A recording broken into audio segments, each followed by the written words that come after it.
ενώ εφαρμόζει και ένα νέο σύστημα για να φρενάρει τους επιτίδιους της αγοράς. Άκου τώρα. Οι πυροσβεστήρες υπάρχουν, αλλά δεν είναι σίγουρο ότι θα φανούν αποτελεσματικοί σε μια φωτιά.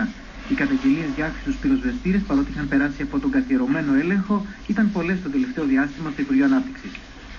Σε πολλά δημόσια κτίρια, π.χ. νοσοκομεία κτλ. Μετά από ελέγχους παρατηρήσαμε ότι έχουμε πετρωμένους πυροσβεστήρες. Πυροσβεστήρες προβλέπονται υποχρεωτικά σε κάθε όροφο πολυκατοικίας, αλλά και πάνω από τον καυστήρα στις εγκαταστάσεις κεντρικής θέρμανσης.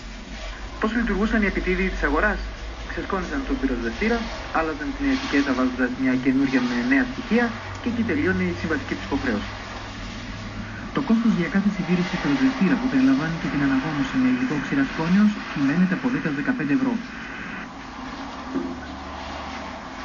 Ξέρετε αν είναι γεμάτος ο πυροσβεστήρας?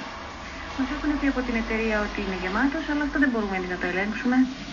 Το 2004 εκδηλώθηκαν 38 πυρκαγιές σε δημόσια κτίρια, το 2005 36, το 2006 40 και το 2007 53. Ένα πλαστικό δαχτυλίδι θα αποτελεί πλέον την ασφαλιστική δικλείδα για την αναγόμωση του πυροσβεστήρα. Τοποθετήσαμε λοιπόν τον δακτύλιο, το λεγόμενο δακτύλιο, που σας έδειξα και πριν, ο οποίος υποχρεωτικά θα πρέπει να αλλάζει κάθε χρόνο.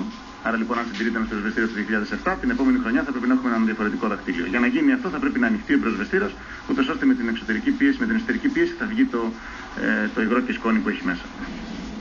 Παράλληλα, επεκτείνονται σε όλα τα δημόσια κτίρια οι δειγματοληπτικοί έλεγχοι για τη λειτουργία των πυροσβεστήρων. Εκτός συνόρων και πάλι, πρώτη τηλεοπτική αναμέτρηση.